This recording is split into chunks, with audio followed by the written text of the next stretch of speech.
most interesting and diverse bunch of folks that come to the sessions that we have, largely around strategy and philanthropy, and who will then listen to your thoughts on what we had talked about, which you will hear about shortly, and then I'll roll it open for conversation. Many of you have seen David's bio, but this most recent task you've taken on with the P. Peterson Foundation makes much of what you have done previously that much more tasty in a lot of ways, and we're waiting to hear about it. So we're going to start around the room, and I'll ask Joel to begin, and we'll go from there. I'm Joel Fleischman, and I teach here in public policy. Do you want me to say what I was going to say Yes, now? yes, please. I had asked Ed for permission to mention a new program that's been funded by the Templeton Foundation, the John Templeton Foundation, called On the Science of Generosity. It's being administered by Notre Dame, and they are soliciting proposals, and they're looking for inquiry regarding research on generosity in the human and social sciences. The aim of the initiative is to stimulate scientific research on the practice of generosity in human life and society.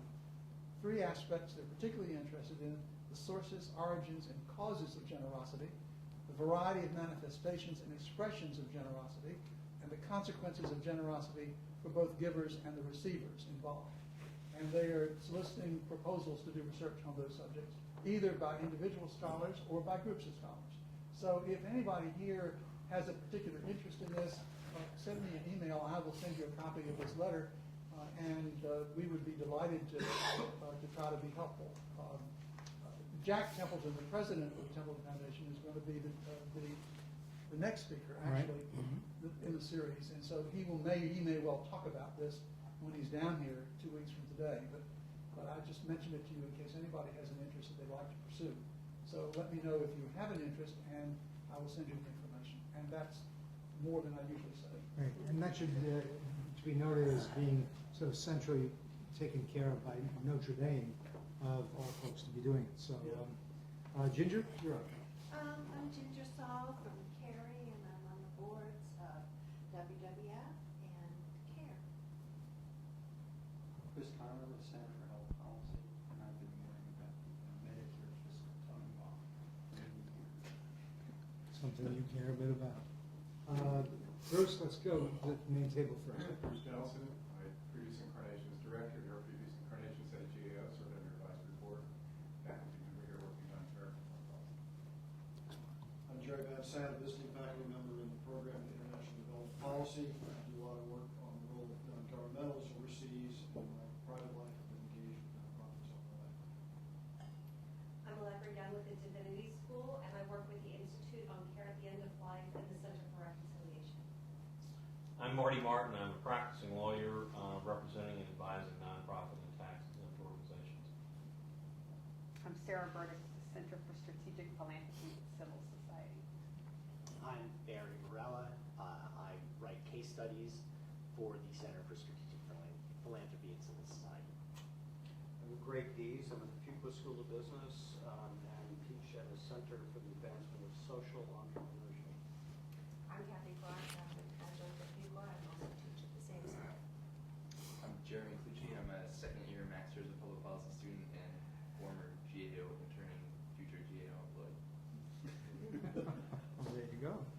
I'm Justin Elzit. I'm a first-year Master's of Public Policy student. I'm Tom Lamberth. I'm a senior fellow at the Elizabeth Reynolds Foundation.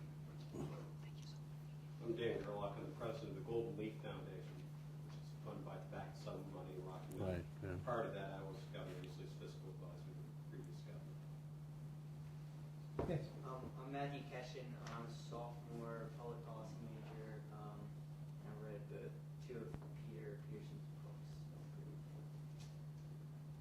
Josh Summer. I'm a fellow in the program of Global Health and Technology Access here at Duke, and the co-founder of the Cordoma Foundation, which is a rare cancer advocacy group. Benjamin Veit, second-year student in the law school. Charles Potfelder. I teach in public policy. Bruce Cunningham. I'm the director of the Sanford Institute. Reed Gilbert, junior, running a thesis on how foundations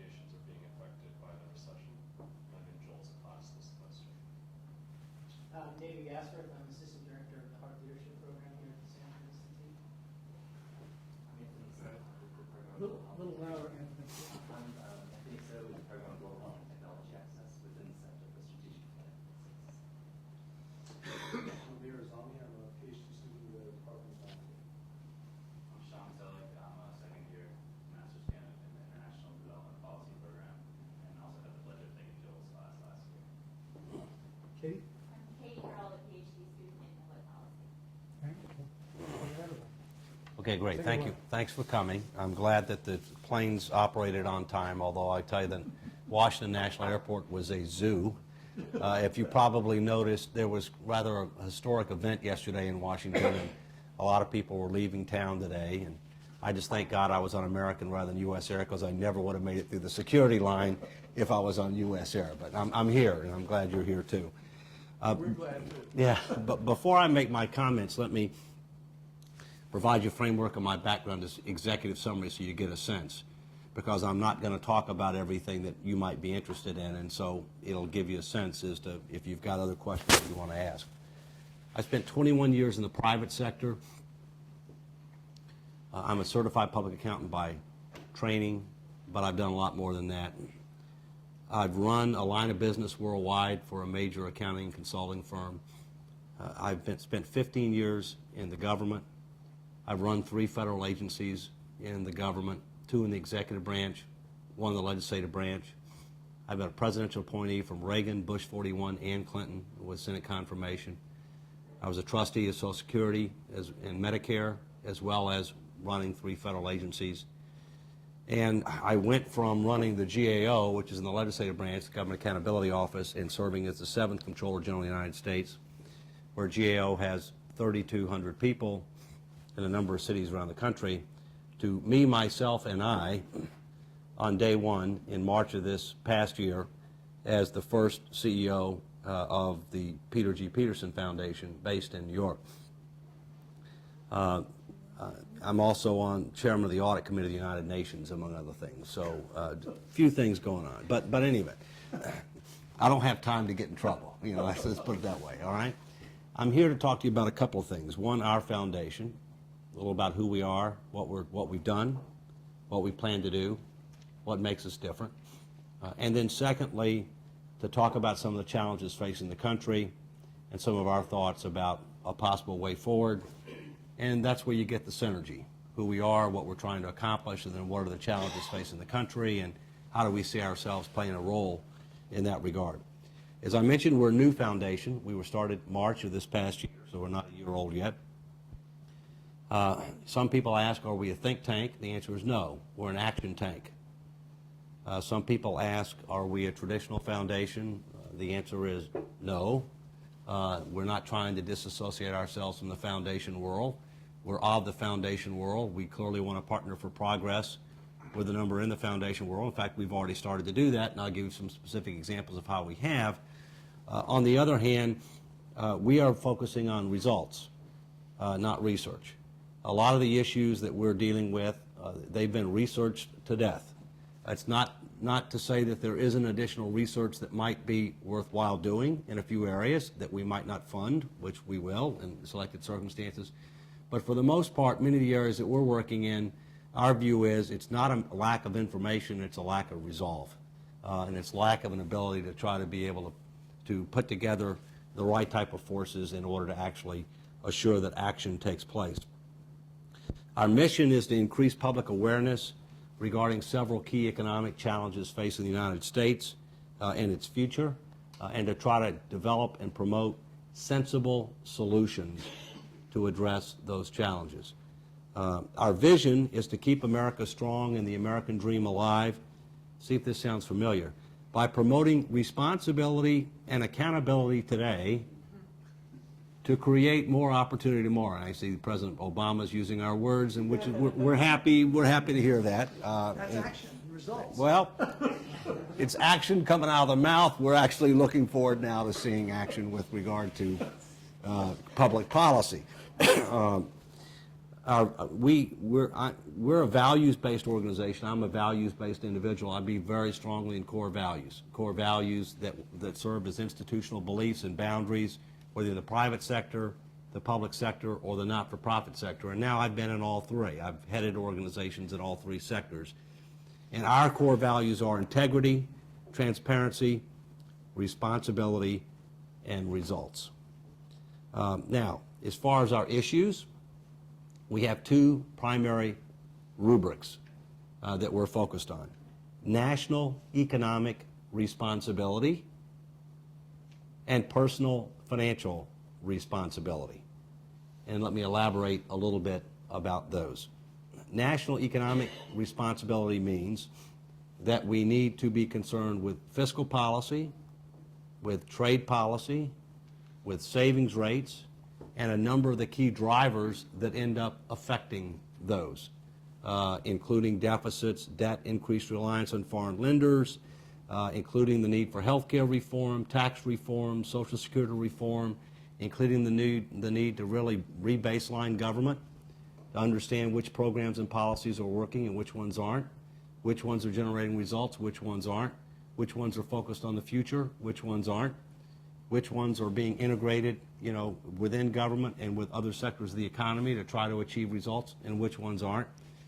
And I can tell you that the story there is pretty ugly. I mean, the federal government spends $3 trillion a year, foregoes revenues of $1 trillion a year in tax preferences, deductions, exemptions, exclusions, credits, and for the most part, it has no idea whether those programs and policies are making an outcome-based difference in people's lives or not. It has no idea. Because the federal government doesn't have two things that I would argue Management 101, maybe 201, I don't know, I'll give it benefit of the doubt, says that you ought to have in order to maximize value, mitigate risk within current and expected resource levels. And those two things are a plan. Okay? Believe it or not, the United States government doesn't have a strategic planning framework that's forward-looking, trend-focused, integrated, designed to try to help maximize value, mitigate risk, get people to work together to achieve outcome-based results. It doesn't have one. It's never had one, which explains a lot. Secondly, well, the divinity school, I say if you don't have a plan, all you have is prayer. And I'm for prayer. I prefer a prayer, and a plan. I think if you... There you go. That's why you're so you're the intersection of the two. You know exactly what I'm talking about, okay? Faith-based, but you got to have a plan too, okay? The second thing the federal government doesn't have, which is pretty fundamental, is it doesn't have a set of key national outcome-based indicators, economic, safety, security, social, environmental, etc., in order to be able to serve as a basis to ascertain whether or not programs and policies are working or not, and whether or not you are working together across the silos of government, using all the different tools of government in an integrated fashion to try to achieve positive results. So in the absence of those two things, you're going to have a huge amount of waste, and the government does. And it will continue to unless until it ends up dealing with these and other issues. Now, so the second issue is personal financial responsibility. Unfortunately, too many Americans are following the bad example of their federal government, spending more money than they make, charging their credit cards, taking out home equity loans, mortgaging the future, and seeing the day in the not too distant future where they may have trouble meeting their obligations. Now, also, Americans can't do two things the federal government can do. First, legally print money, although if the government prints too much money, it's inflationary, which is arguably the cruelest tax of all. And we are stoking inflation big time once we turn the corner on the economy. And secondly, raise taxes, which the government can do and will do, by the way, must do. How you do it matters. But the fact is there's a limit as to how much you can raise taxes, maintain economic growth, competitive advantage, reasonable disposable income, et cetera, all right? So we have a situation where too many Americans are following the bad example of government. They don't have a plan. They don't have a budget. They don't save. They don't make prudent use of credit. I mean, you need to use credit, You know, especially when you're buying your first house, your first car, you probably need to use credit to go to Duke, unless you teach or work here. But, you know, I mean, but there are certain things where you use credit, it's an investment, and it makes imminent good sense, all right? There are certain things where you use credit because you're funding conspicuous consumption. For example, I'm shocked at how many times I've been the only person in line at a prominent brand name coffee shop that paid cash. And I'm even more shocked with how many people use credit cards to pay for the overpriced cup of coffee, which if they don't pay off that bill every month, and I'm sure they all don't pay off that bill every month, the real price of that coffee is even more outrageous, okay?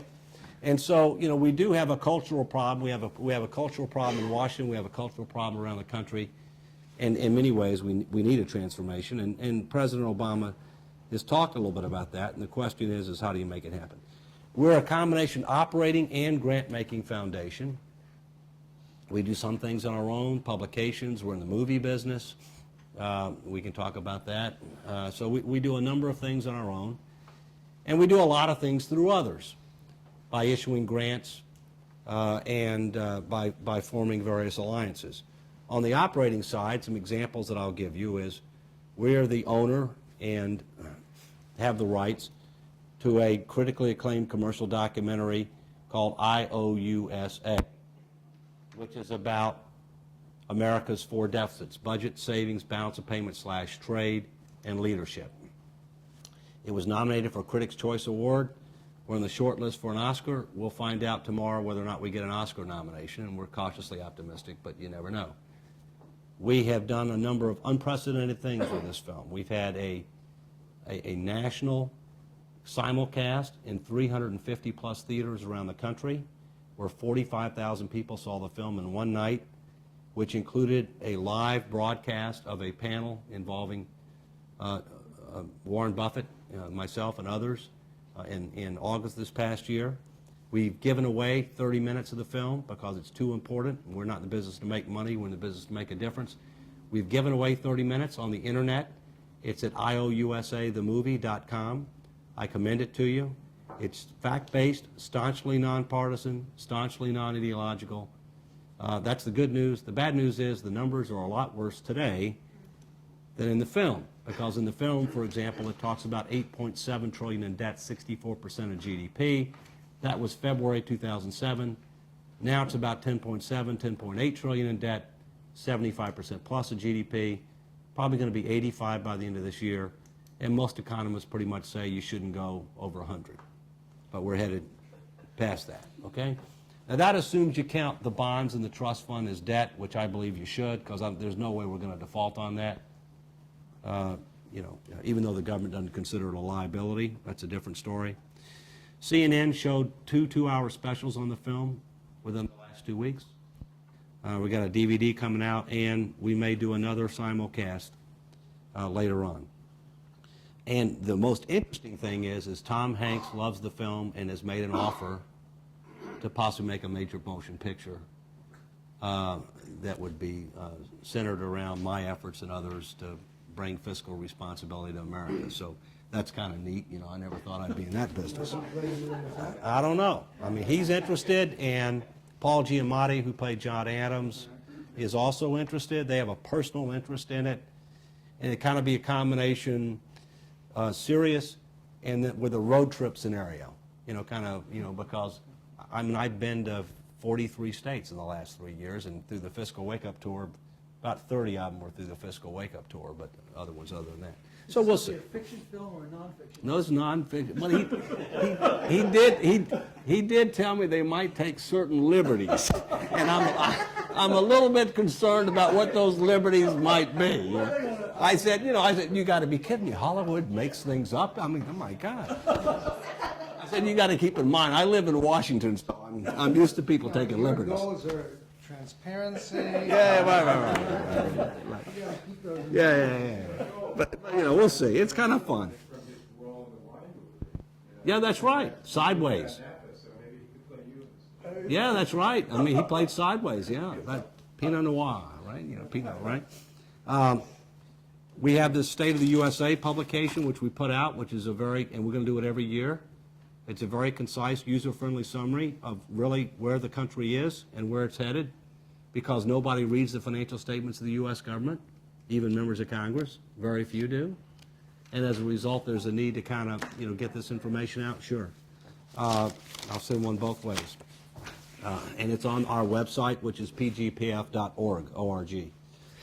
We conduct forums, invitation-only forums, like I used to when I was Comptroller General. We had one on 2030. We had several former Federal Reserve chairmen, several former Treasury secretaries, some, award-winning economists, and a variety of other key players there. We're going to do one on healthcare, and we're going to do them on several different topics. The idea, we invite the people. It's half a day to a day. Here's who came, here's what we discussed, here's what was said, but not who said what. Same format we used when I was Comptroller General, which got the Fiscal Wake-Up Tour started, which got the Key National Indicators concept started, and a variety of other things.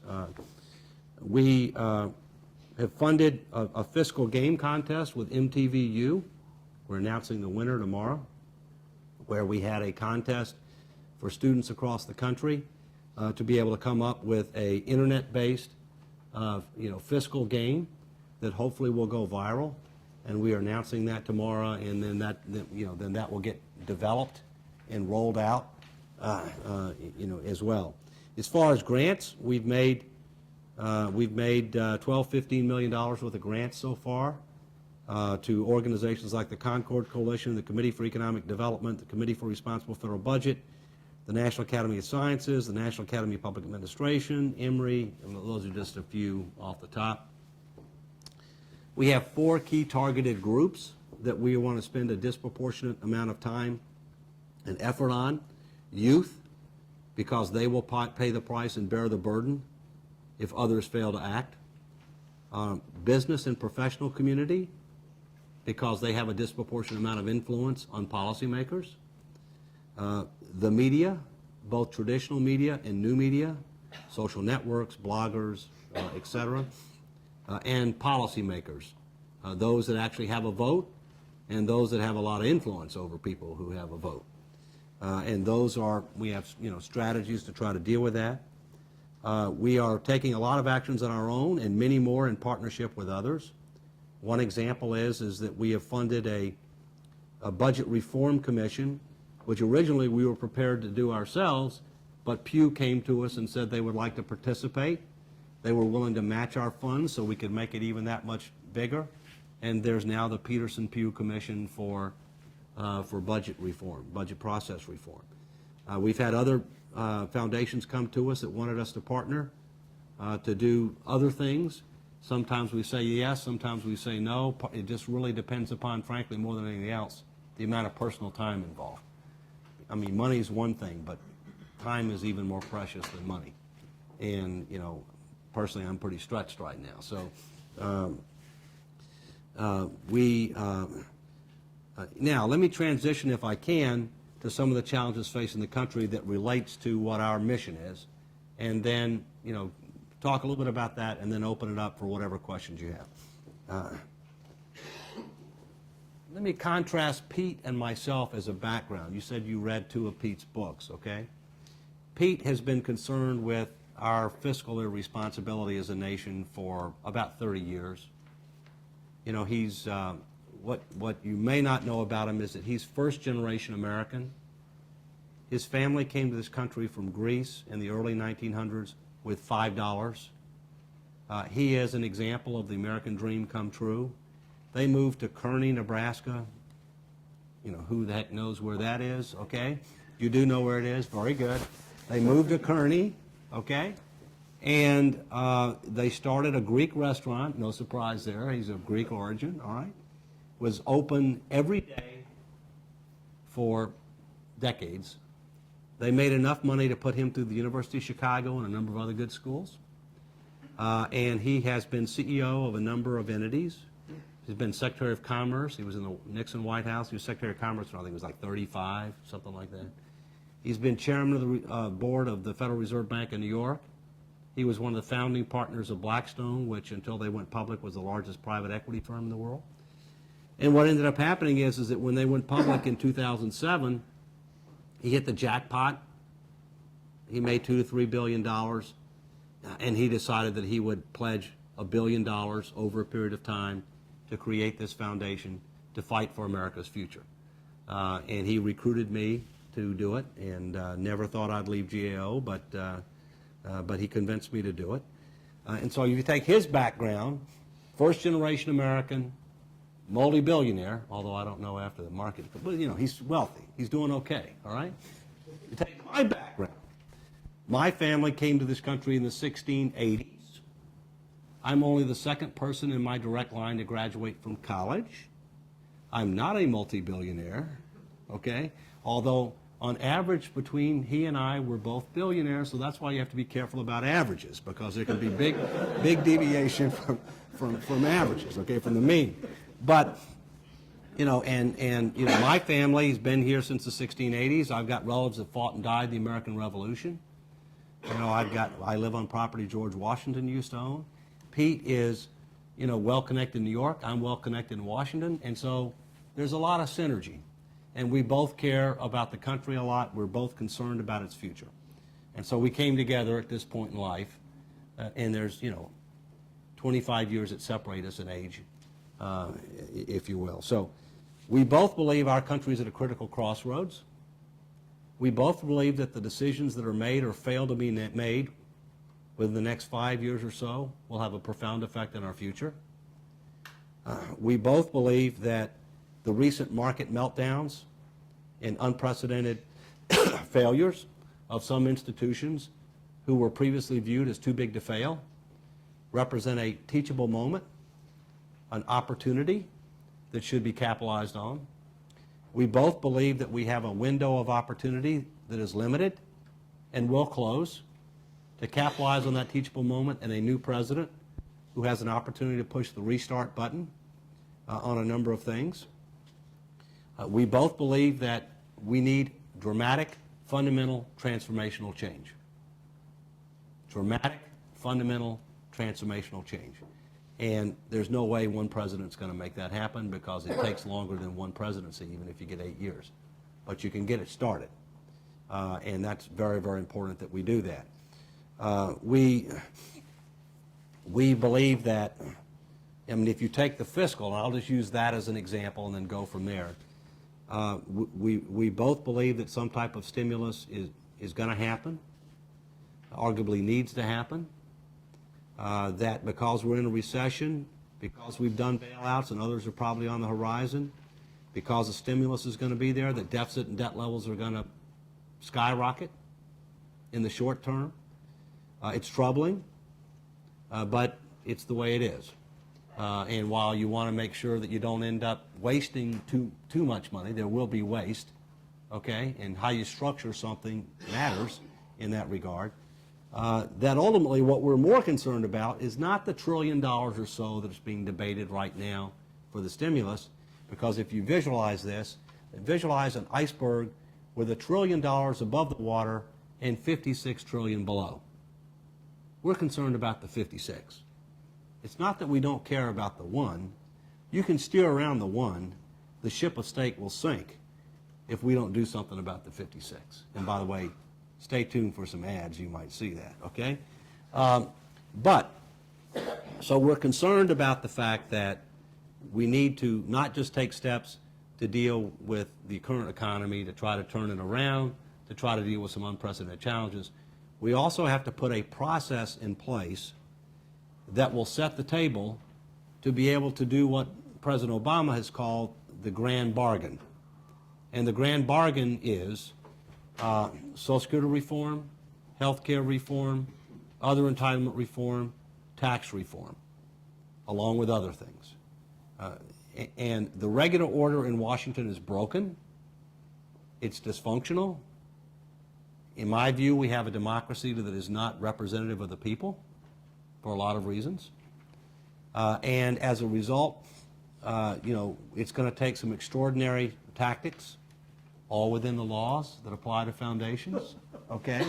And if we can't do it within the laws that apply to 501c3s, we will do what we have to do to set up something else to be able to do what needs to be done.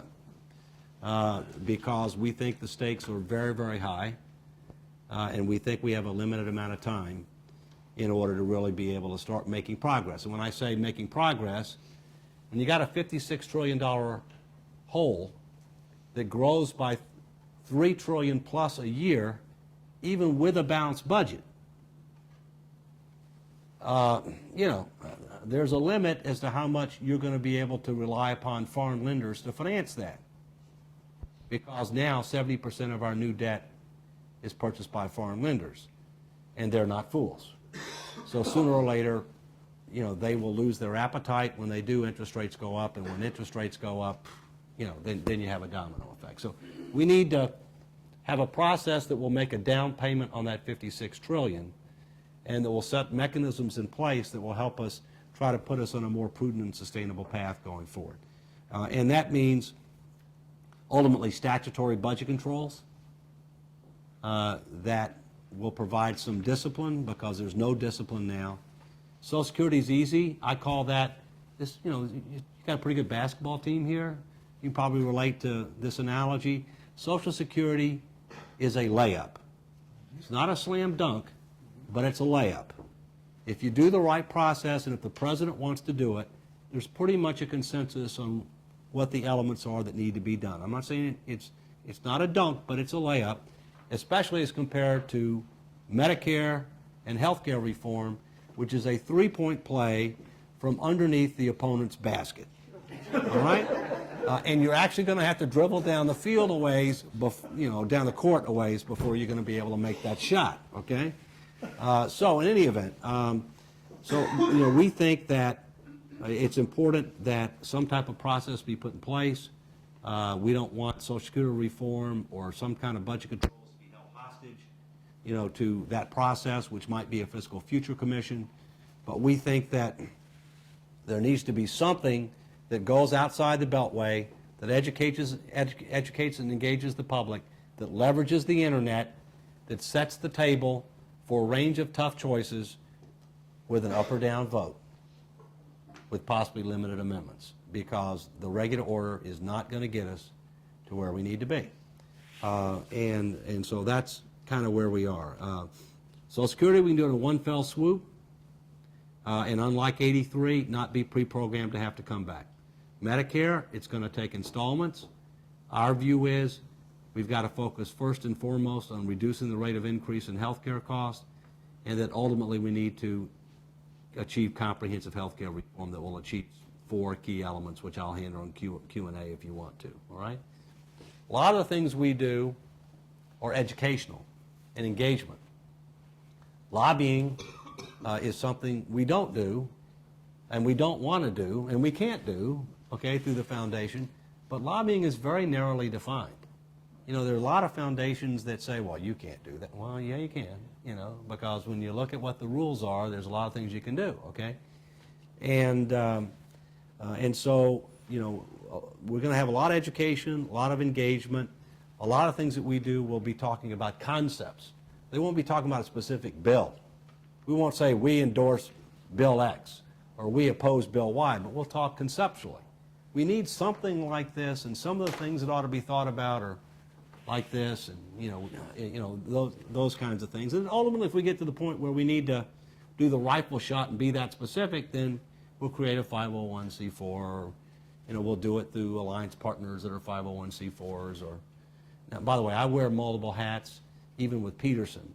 I am the president and CEO of the Peterson Foundation, but I'm also an officer of Peterson Management. And the Peterson Foundation does not pay my salary. That's paid for by Peterson Management. So technically, none of my pay is tax-exempt money. That provides certain flexibilities too, if you end up having to do things. So, we're trying to look at a number of different, ideas and options of, what to do and what not to do.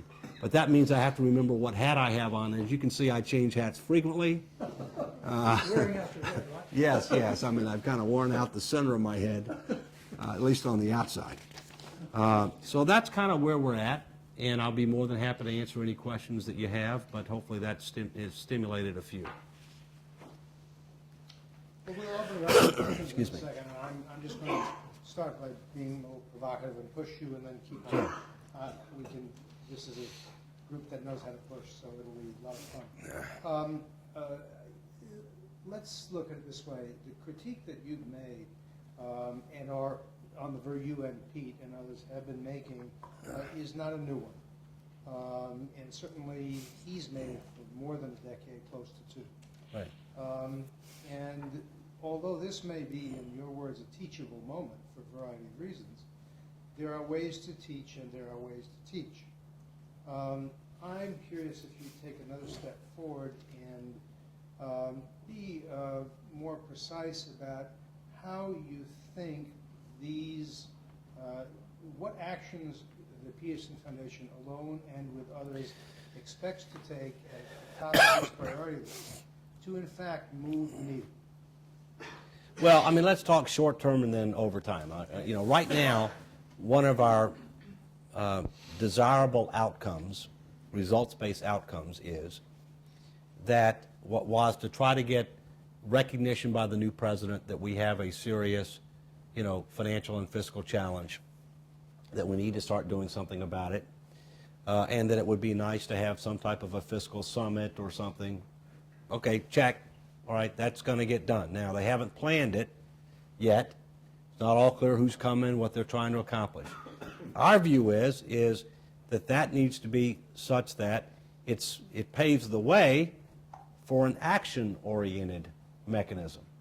And our thought is one way to do that is to create a Fiscal Future Commission that would be comprised of selected members of Congress, 1 or 2 members of the administration, and several people who aren't from government, who are knowledgeable, credible on both sides of the aisle, and who also, frankly, in the eyes of the public, are probably going to be more credible because the public doesn't trust politicians right now, all right?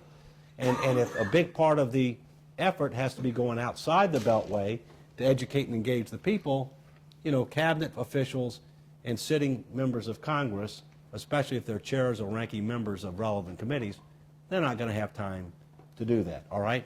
But it needs to be done, all right? So, that's something that we would like to be able to see happen, and we've got various ways to do that. We look at who are some of the people who are like-minded within the administration, on the Hill. We look at what we can do through, our coalition partners. We look at what we might be able to do through targeted advertising, that doesn't endorse a particular bill, but let me give you 2 concepts we're playing with right now that we may go with in February. One is coming back to what I said before. Iceberg, trillion above, 56 trillion below. We can't just focus on today, which is the trillion. We have to start taking steps to create a better tomorrow, which is the 56. Those aren't the right words, but you get the concept. Television ad, 30 seconds. 3 messages. Mountain climber, climbing a steep incline, is successful. That's the current challenge. When they get to the top of that rise, look up and see something much, much bigger, which is the real challenge. We need to start climbing that, and if we do, then we can have a very nice view when we get to the top, okay? And so we're doing a lot of things on our own. We're doing a lot of things with some of the top research people. Peter Hart, Bill McInturf. Hart's arguably the leading Democratic pollster. McInturf is among the leading Republicans. We hired them both to work together in partnership. So did, I think, NBC and the Wall Street Journal, because we want to be staunchly nonpartisan, non-ideological about this thing. And so now we have 175,000 people that have signed up on our website, and we want to make that 1 million within a couple of years to be able to leverage that base of activists, to be able to be citizen ambassadors, in their local communities, to try to be able to, speakers bureau, op-eds, attending town hall meetings by sitting members of Congress that might actually ask questions, about some of these issues. It doesn't take that many people, asking these kinds of questions to have an impact, okay? And so, we're going to have a very active digital strategy, which is necessary since, youth is a big part of what the answer is here. They haven't been as engaged. They don't know what's being done to them rather than for them. And when they find out, they're probably not going to be very happy. I kidded people about our film. Our film was rated PG. And they said, well, why was it rated PG? And I said, well, I'll tell you why I think it was rated PG. I think it was rated PG because they're basically sending a message to the parents to say, you better think carefully about taking your kids to this movie, because when they realize what's being done to them, they may not be very happy. Okay? So, I don't know why they raised it PG, but that's my speculation on why it was rated PG. All right? Well, let's keep on. Questions? Yes, David? How do you see the approach that Mr. Peterson is taking to be similar or different than what T. Boone Pickens is trying to do on the energy front? I know T. Boone. I've known T. Boone for several decades, and well, T. Boone, there are a number of fundamental differences, and I like Boone, okay, but Boone has a personal financial interest in what he's doing. Pete doesn't. Okay, ours is all for the country. It's for the greater good. If Boone is successful in his effort, not only might it be good for the country, it will be good for Boone. Boone will have a boom, okay, from that, okay, because he has invested very, very, very heavily in what he's proposed. So that's a big difference, all right? The other big difference is he's spending a lot of money. Phase one of his campaign was $56 million. That's a lot of money, okay? Now, the problem is that, he had people's attention when gas prices were $4 a gallon. But Americans' attention is pretty fleeting. When gas prices are now, $1.70, whatever they are, a gallon, it's amazing how Americans don't think we have an energy problem anymore. And we hadn't done Shinola. We've done nothing. As you know, that's a sophisticated Southern term. I'm from Alabama. And so those are two of the big differences. There are others.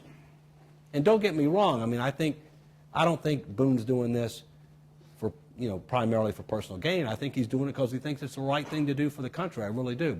And he's putting his money where his mouth is and his investments where his heart are. Do you think the personality is important to it? That he's becoming identified with the cause? Yeah. Well, Boone is a lot more extrovert than Pete is, and Boone is younger than Pete is. Pete is 82. Boone's, I don't know exactly how old Boone is, but Pete doesn't like to travel. Boone has no problem.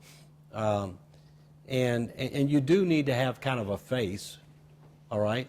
That's what the advertising people will tell you or whatever. You need to have somebody who's kind of a face associated with the issue. And I think one of the reasons that Pete hired me is because he didn't have the time and energy to really do that, okay, and he wanted me to do some of that. Because you look like Tom Hanks. If Tom Hanks wants to play, it can't be all bad, right? Yes, next. I can see how you can keep this nonpartisan. Mm-hmm. It's harder for me to see how you keep it non-ideological. Yeah, I understand that. Well, here, we can keep it nonpartisan. We're not ideological, okay? So in other words, we're going to be very nonpartisan about what we do. We're going to be very non-ideological about what we do. That doesn't mean that there aren't more possibilities for conflict along ideological. Let me tell you what I mean by that. We believe that you have to restructure entitlement programs. We believe that you have to raise taxes. We believe that you have to significantly reduce the number of tax preferences, and you need to revise, cut back, eliminate, consolidate some on the spending side, including defense, including in Homeland Security, all right? So if you look at where we're coming from, all right, we're not coming from it saying never raise taxes.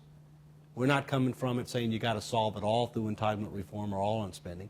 We're not saying don't look at defense or Homeland Security. So from our standpoint, we're coming from it on a non-ideological basis. That doesn't mean that there aren't others that are out there, that have ideological bents. And in fact, one of the reasons that, the Wall Street Journal just agreed to publish one of my op-eds, and I had one in the Financial Times last week and one in the Washington Times last week. And part of the problem is that there are certain publications, and electronic media, that there are certain words that, that if you say, they don't want to hear you.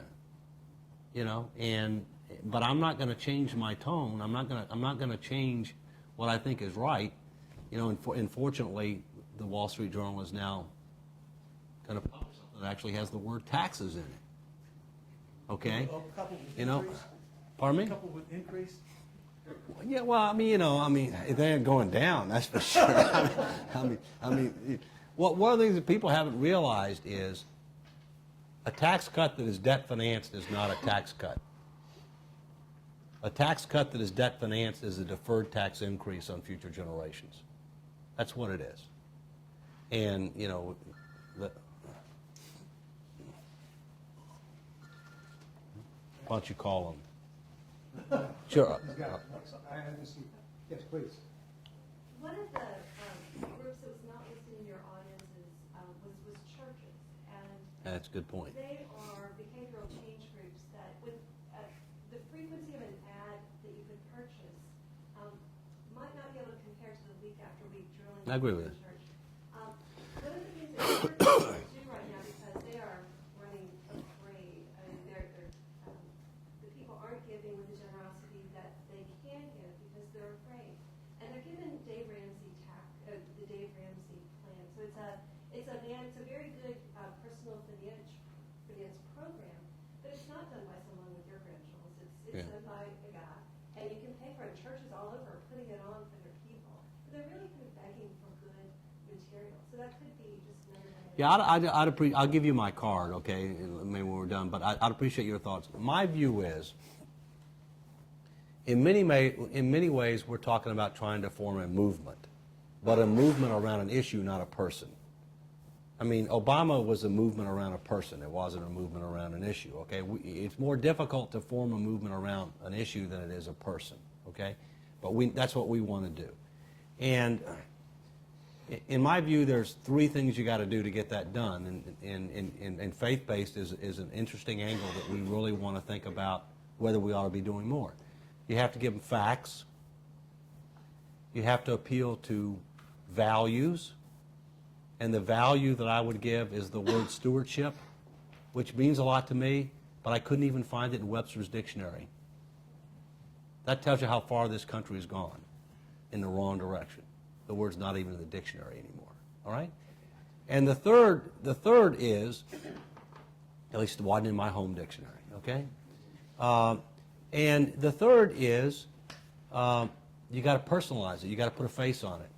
And the most powerful slide that I have on the Fiscal Wake-Up Tour slides that I use, which, by the way, we've done it here at Duke, a couple of years ago, I think, is the picture of my 3 grandkids, because that's what does it. Now, I think there is an opportunity to ally with the faith-based community, not just to give them materials, but also to try to help get people engaged in what's going on here, because what's going on here, I would argue, is not just fiscally irresponsible, it's morally reprehensible.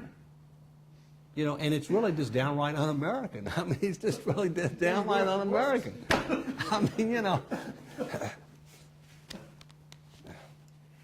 Yes. I've toiled in this field of tax reform at the state level, trying to broaden the base of the rate, so I know all about this. But it seems to me the fundamental problem that faces reformers, or would-be reformers, is that you're arguing for the general in the face of the specific. And everybody agrees, and the Wall Street Journal agrees with broad-based low rates on taxes, which is what you're arguing for. But then when you go around, when you said this in the media, says, yes, we got to close all the loopholes. But when you go to take away the sales Sure, I tax understand, exemption right. on newspapers, it's an assault on the First Amendment. Yeah, I understand. Yeah. So it seems to me that is the core problem you have to deal with, is that every break in the code has a constituency that's highly fired up about it. And nobody's going to give up theirs unless everybody else gives up theirs. I understand. So how do you fight that? No, your point's well. First, There's a difference between broader base, lower rates. There's another thing. We have to generate enough revenues to pay our bills and deliver on the promises that we intend to keep. We're way short now. We're going to get a lot shorter if we don't end up doing something, all right? So, people can agree conceptually, but they also have to agree that, you got to decide whether you want big government, whether you want small government, whether you want intermediate government. You can decide, but you got to pay for it, all right? You got to pay for it, or you got to have a plan that ultimately you're going to be paying for it over time, all right? Process matters. My view is that in order to accomplish some of the things that need to be accomplished, you have to have an extraordinary process because the regular order is broken. For example, my view is that we need a Fiscal Future Commission. I've talked about that. That would engage the people. Make that if a supermajority of the commissioners would vote for a package, there would be guaranteed hearings, guaranteed an up or down vote in Congress with limited amendments that don't gut the bottom line. All right? That's an extraordinary process, quasi-based closing commission, but somewhat different. President Obama has talked about, he's appointed Nancy Killefer, who's a friend of mine, and she's a very capable professional coming out of McKinsey, as the chief performance officer. All right? There's no way that Nancy Killefer or any administration is going to be able to do the rebaselining of government because it's a partisan administration.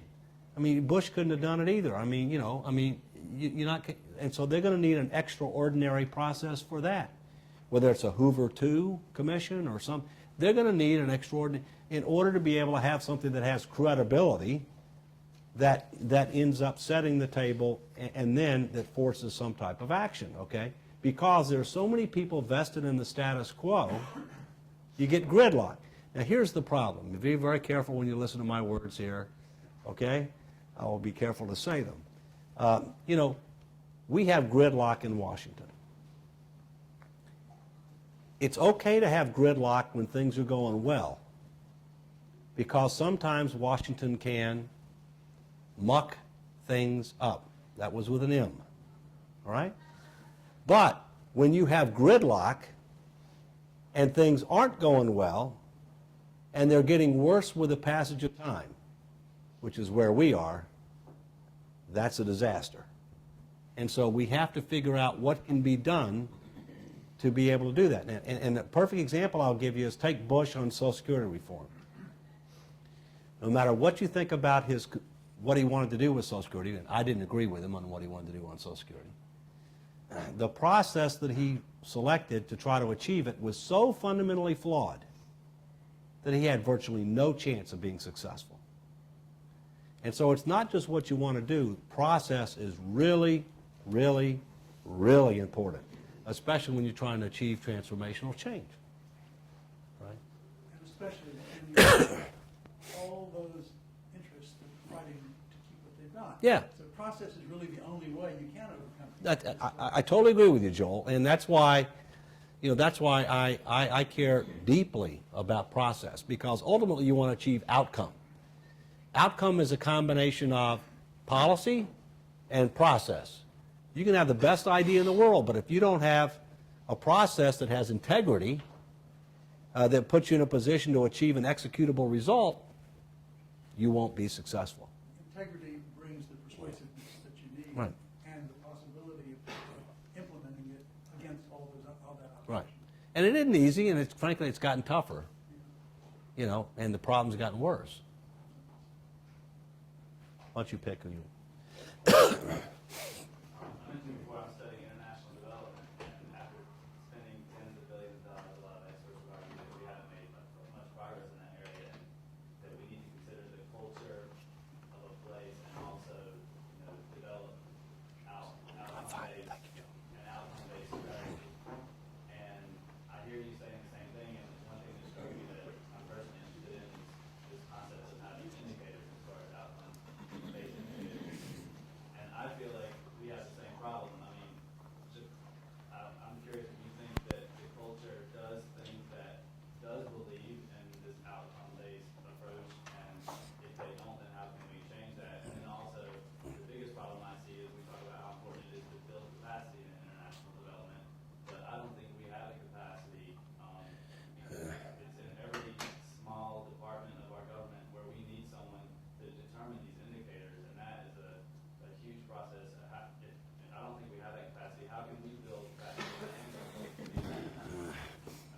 Yeah. We set the goals, we Yeah. can't even achieve them, we can't. Well, some people don't want the indicators because they know what they'll show.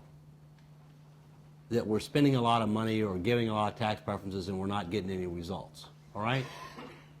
But my view is that that's not an acceptable outcome, especially when we're on a train wreck path, financially, all right? And so that's why a lot of things that we're going to have to do is kind of more public education, engagement, to try to go above, some of the vested interests, if you will. We had a forum at GAO, co-sponsored by the National Academy of Sciences, to try to get this going. That resulted in the creation of a 501c3 entity, a separate entity, the CEO of which used to work for me at GAO, used to be at McKinsey and IBM. It's called State of the USA. You can go to a website and find out about it. It's housed at the National Academy of Sciences. They're trying to make this concept a reality. There's a bill that Senator Kennedy and Senator Enzi are sponsoring to create a public-private partnership to make it a reality. It would be, overseen kind of by the National Academies, which has a lot of integrity. It would be internet-based, so as a citizen, you can access this information 24/7, 365, all right? Now, culturally, I think we have a problem in America. I mean, I'm fortunate. I've been to 90 countries around the world. I was head of strategic planning for auditor generals around the world, and I'm chairman of the UN Audit Committee. So I've had a fair amount of international. One of the problems we have in the States is too many Americans think that because we're the world's sole superpower, which is temporary, that we must be number one in about everything, and we're below average in a lot of things, okay? And, if you don't measure it, you never know. I mean, if you don't measure it, you can't manage it, okay? And so to me, it's kind of pretty fundamental. And by the way, when I talk about measuring, I'm talking about measuring on three ways. Where do we stand? How are we trending? And how do we compare to our comparator group? And our comparator group is other industrialized nations. And if you don't know all three, you don't know how you're doing. And I would argue that goes for a country, that goes for a company, for an agency, for a university, for an individual. You have to have all three metrics. And if you don't know how you're doing. Bruce? I want to pick up actually on this international point that you made there, and also you referenced before the trade and financial deficits, because I think there's a lot there that, put on the table. I think we're going through a period now where our sense is that to restore our global position, our leadership, we basically have to correct the mistakes of the recent past. Yeah. Right? And that's sort of and there's probably some truth to that. But I think we're also going to turn around and find that that's necessary but far from sufficient, because the world has changed to become a much more competitive place in ways that go well beyond anything that's happened in the last 4 or 8 years. And so there's these issues that relate to your concerns about the lower iceberg of vulnerability and competitiveness, right? And so this sort of deal that we've had for financing our deficits even up to now, we sort of were very complacent, saying, well, everybody, the Saudis, the Chinese, all these others, they can't really, do anything because they're as dependent on our debt. And they're beginning to rebalance their portfolio. And so, in some respects, part of what we have to be concerned about, I think, is, it's a little bit like the energy issue, right? Part of the appeal on that is we can't totally affect what others in the world do, but we can do things to help ourselves to reduce our vulnerability, right? And your message there, in some ways it's the same, and in some ways it's a positive message, right? How do we compete in a global era, right? We need to be able to compete in a global era with others that are doing a lot, to make themselves more competitive, and all of these drags on our competitive position that come from, the kind of issues you're dealing with are not just things that affect future generations, but really are part and parcel of how we reposition ourselves. And, I think of that sort of another analogy like the marathons, which is the Olympic athlete, right? So if you're training for the Olympics, you can't really do anything about how competitive that person is from another country. You just have to make yourself as competitive as you can be. Right. Neutrons and the like here, but and that's in some respects what we have to do. How do we reduce our vulnerabilities that come with this thing? Yeah. How do we compete in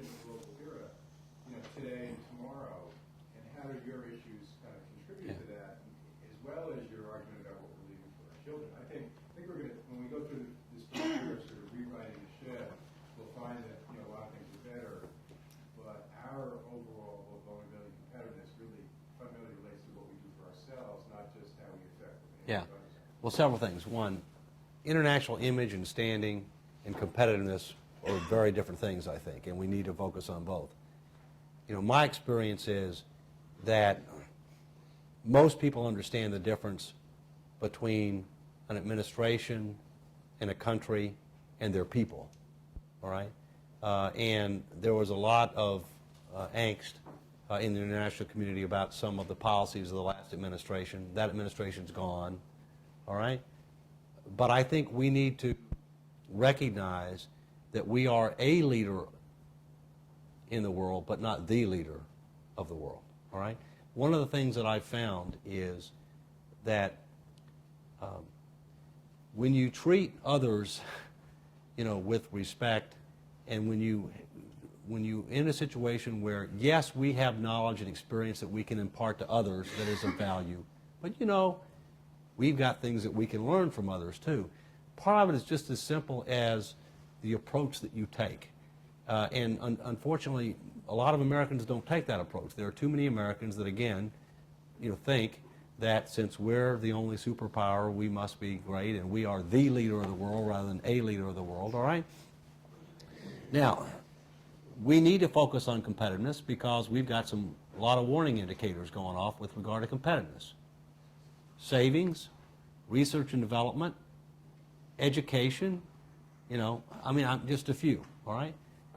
Those are leading indicators, and they're not good. We don't rank well. We don't rank top 20 in the world on those, all right? So that's not good. So we have to do something about those things, all right? Now, the good news is, unlike global warming and climate change, where not only do we have to do our part, but everybody else in the world has to do their part, including China and India, else we're not going to solve the problem. We can solve this problem. When we created it, we can solve it, all right? And, you know, it's not like China or, you know, all OPEC nations are going to, you know, dump our debt. They can't dump our debt. But what they can do is employ a concept that is time-tested called diversification. They can say, you know, I think I got enough of this stuff. Or I'm not going to buy as much of this stuff going forward as I have in the past. And if that happens at a time when we need a lot more financing, then we sell our debt at auction, and interest rates will go up. And I think there are a lot of forces going on right now that have benefited us. You know, there's a global glut in savings, or has been until recently, all right? Mainly Asian countries and OPEC nations, all right? It's a good thing there was, because we had zero to negative savings for a while. So that means we had to rely upon others, all right? We're still viewed in the short term to medium range as lower risk. I mean, we just had a huge change, you know, had change in President of the United States, very smooth transition, big philosophical difference between the two individuals. But look how smooth that was, okay? So for the short term to the medium range or whatever, I mean, we're viewed as being a safe bet. We recommended at GAO 5+ years ago that we ought to lock in 50-year money. I don't know how much 50-year money we could lock in now, okay? But if we'd have done it, you know, 5 years ago, all right, when Europe was going to 50-year bonds, you know, we'd be in a lot better position than we are today. Our actual average direct, you know, if you look at the average maturity of what's out there now, we're exposed more than we were 10, 20 years ago to interest rate fluctuations because of, you know, we actually eliminated the 30-year bond for a while. And that's really the sense that we compete in a global era. Yeah. Which can lead one towards the negative of protectionism, but it also can be a positive, inspiring message, Yeah. including your point that your competitiveness is, you know, heavily based upon what you do to help yourself. Right.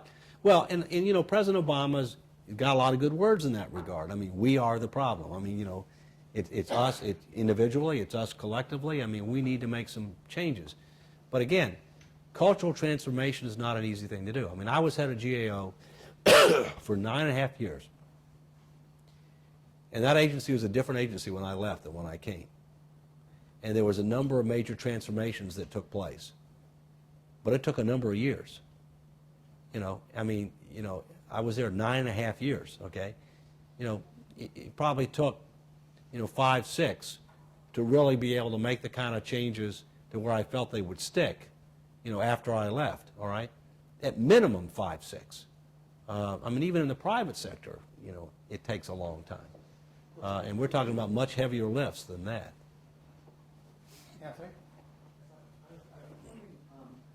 Whether or not the foundation is more focused on amplifying the transparency and the understanding of the underlying problems as opposed to necessary, or if there's a deeper theory of change that guides the foundation's efforts in these areas. So let's take the road in healthcare. I think you have prepared to go for more hand-to-hand combat when you entered this area and perhaps wage into some of the ideological orders that are difficult for the foundation. So I'm wondering, but let's be very concrete about the problem with healthcare in some ways. Yeah. So, for example, I'm trying to figure out whether or not the solutions that might come forward will either make the situation worse for the world at the expense of actually making it better for the United States. Yeah. Or whether, in fact, for example, whether you unify the issues of national and personal economic responsibility in a way that's actually coherently cohesive. So let me give you an example. In the area of clinical trial, in the area, for example, R&D, we pride ourselves in the United States of having perhaps a vanguard, actually, biomedical pharmaceutical R&D pipeline. And that the R&D research premium that we pay is considerably higher, presumably. That is, Americans pay much higher prices for their drugs, willingly or unwillingly. But the rest of the world kind of pays close to marginal cost pricing. Now, we could actually, as a matter of industrial policy, settle on a number of different solutions to this thing. We could simply say, we're paying too much of it. We want to shift the burden to the rest of the world as well. So it's fair to pay by everyone in the world in a different way. That would mean higher prices for the rest of the world. Excuse me. We could also decide that we actually leverage this kind of absence of venture capital for the biotechnology industry, and they're going begging the Congress for actually tax credits today to the fit in lieu of actually having to get tax benefits tomorrow in order to fuel their R&D operations.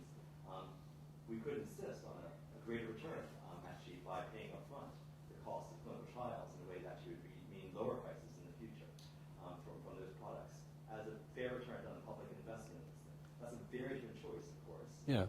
Both deal with some of the investments which this country is making.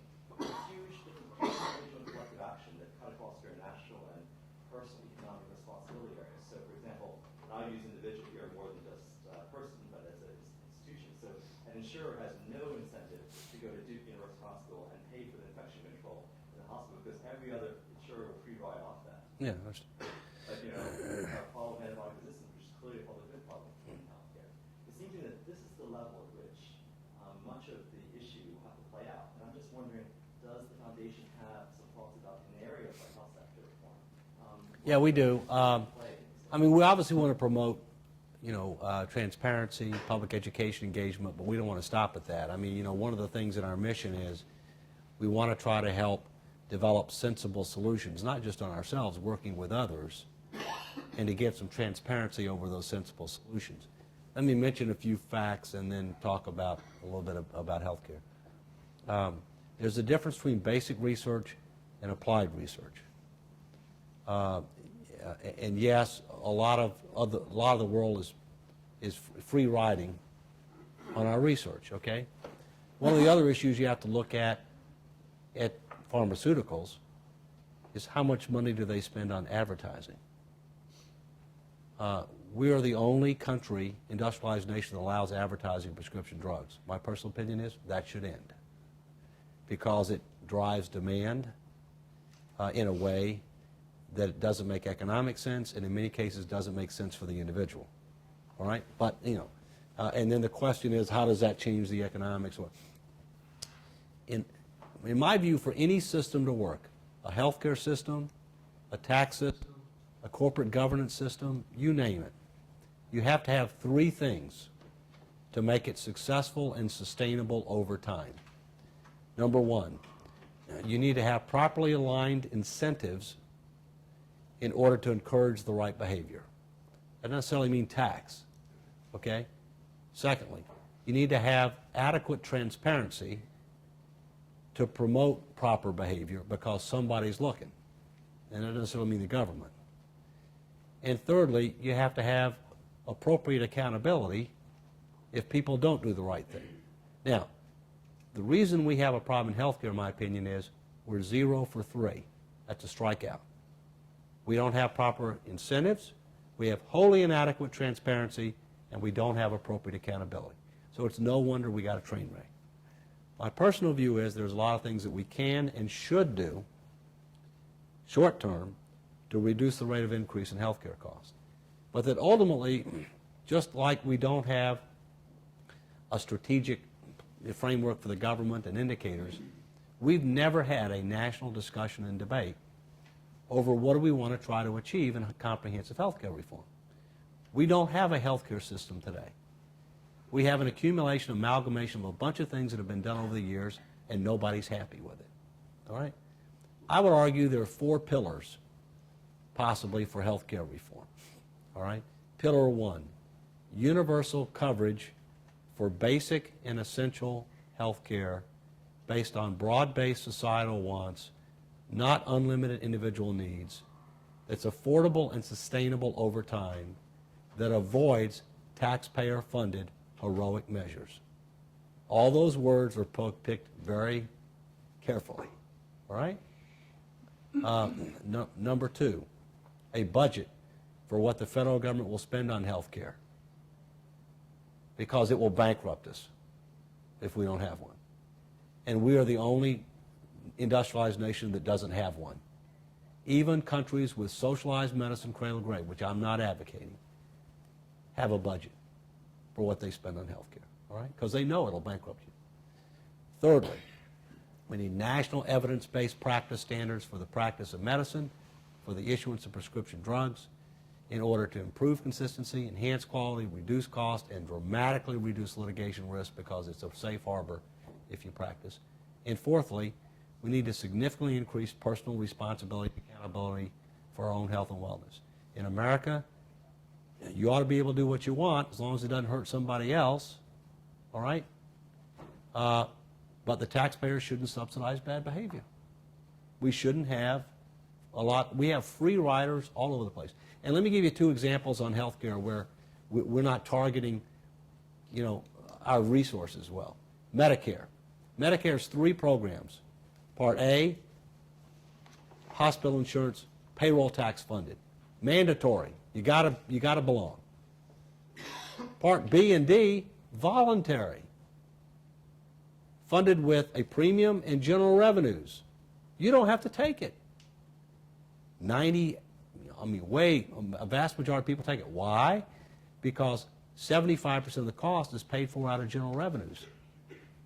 Well, now it makes sense to subsidize people that are near poor, not eligible for Medicaid, maybe to that extent, but for me to be subsidized, no, it makes no sense. All right? On tax preferences for health care, the exclusion from taxation for employer-provided and paid health care. Now, what does that do? If you're a CEO of a private sector company with a lucrative health care plan and the top marginal tax rate, and probably with a better than average plan than the rank and file, you get a huge taxpayer subsidy. If you're near poor, not eligible for Medicaid because you're working in small business at minimum wage, you get Shinola, no subsidy. All right? I mean, we've done it to ourselves. I mean, we have created systems that have very, very perverse incentives that work against, rationality and sustainability. Yeah. Let me just pursue Tony's point a little bit further. I was really picking up on that. Let's assume that the analysis that you just gave is correct. I do. Most of us here would. To win the battle, to change the course of healthcare, it will take time and will take allies. Yeah. Who do you imagine in this next 24 months to be the big allies that you will work with so the collaborative nature can make this thing happen? Obviously, the foundation can't do it by itself. No. So I'm sure you've been thinking about all this, but how do you build that alliance so that it can get to the right result? Well, the first thing you have to do is you have to look at what alliances already exist that you might be able to piggyback on and expand. AARP. Yeah. And I'm having dinner with the CEO of AARP tomorrow night. Right. We're close personal friends. I know the top people at AARP for 25 years, all in different jobs.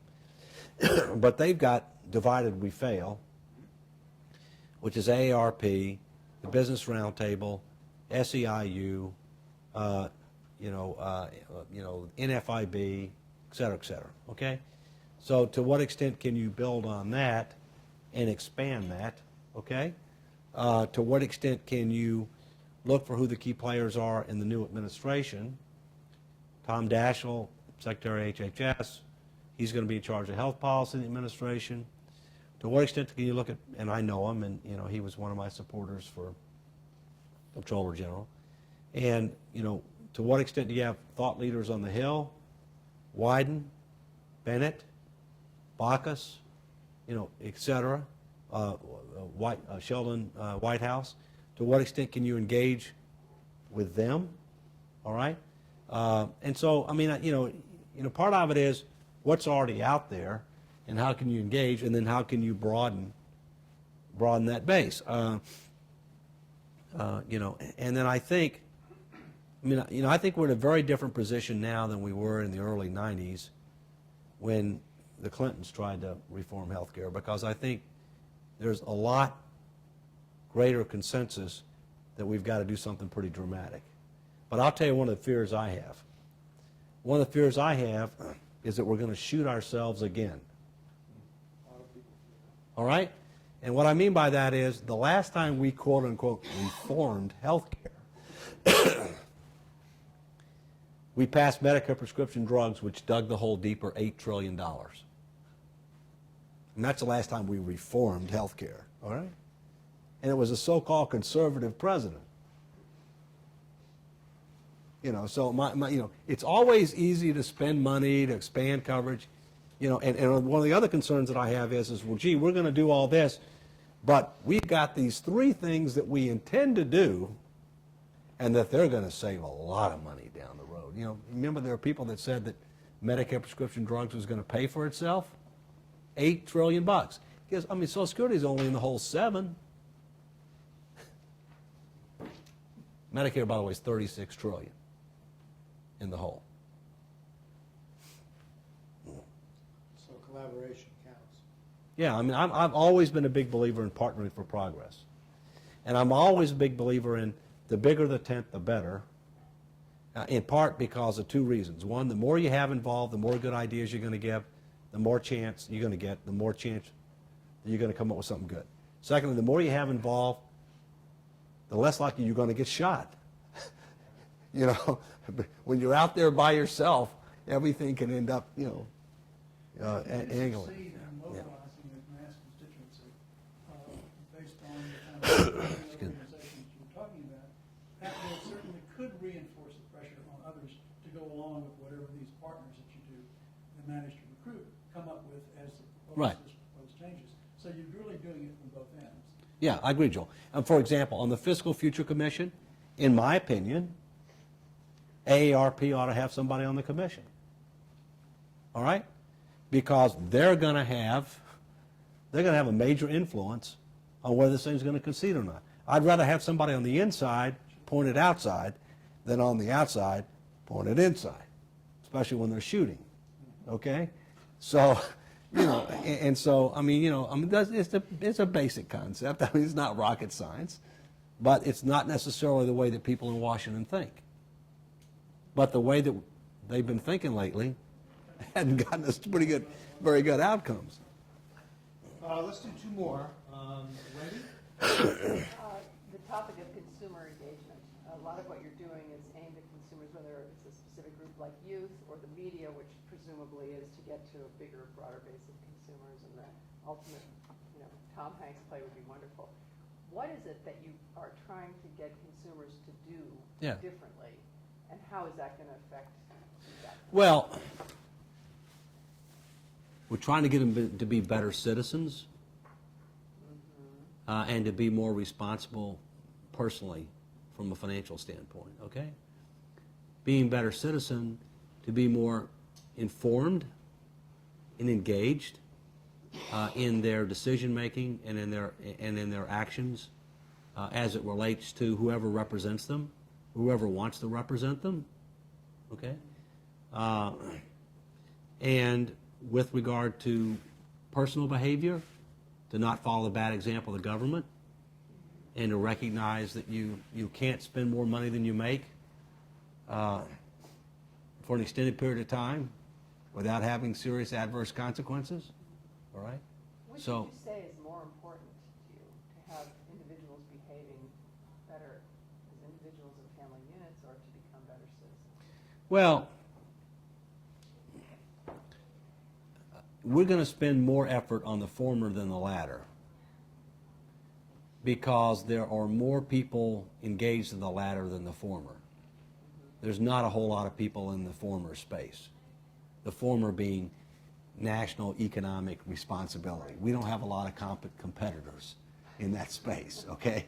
There's a lot of people that can or want to or believe that they can do something on the personal financial responsibility, okay? We're not unique there. I mean, we can help others and try to do, but, and really where we come at that is the synergy between the two. I mean, and let me tell you what I mean by that. The country's living beyond its means. It's going to have to restructure. That restructuring means we're going to have to target existing government programs and tax preferences more to need-based rather than broad-based societal interest, okay? And taxes are going to go up, all right? Not equally on everybody, but taxes are going to go up, all right? That means that you as an individual are going to have to assume more personal responsibility for your own financial future. Understand that. Start doing something about it. The earlier you get started, the better off you're going to be, because as Einstein said, the most powerful force on earth is not nuclear energy. It's the power of compounding. And when you're an investor, it works for you, and when you're a debtor, it works against you. So one add-on to that. So if you had an elevator speech around the good citizen piece of this, I don't think what you just said was that. Oh, the citizen part? Yeah. Yeah, I think that, the first three words in the Constitution are the most important. We the people. We the people are responsible and accountable for what does or does not happen, right? And therefore, if we want to try to be able to create a better future, then we're going to have to be much more informed and involved. We're going to have to recognize and reward people that do the right thing for the future of the country, and we're going to have to hold to account the people that don't. Okay, now I mean I can go into more and more, but but part of this is like the national indicators. To the extent you can make that happen, it's not just an issue of government performance, it's citizen engagement. Because what happens right now? What happens right now is if you're an incumbent, then you talk about what went well. If you're running against an incumbent, you talk about what's wrong. Well, the answer is you need to see the whole thing. You need to make up your own mind. Not everybody values everything the same. In fact, one of the things we talk about in the indicators is you can create your own portfolio, your own index of what's most important to you. Create your own index of the health of the country, based on you. Some people care more about some things than others. Whatever you want to do, okay? It empowers people, all right? I think we have a dysfunctional democracy today. I think we have a democracy that is not representative of the people, in large part because of gerrymandering, which serves to create polls in the House of Representatives and entrench incumbents. We also have something the Founding Fathers never intended. It's called career politicians, which I would argue is an oxymoron, but that's my opinion, okay?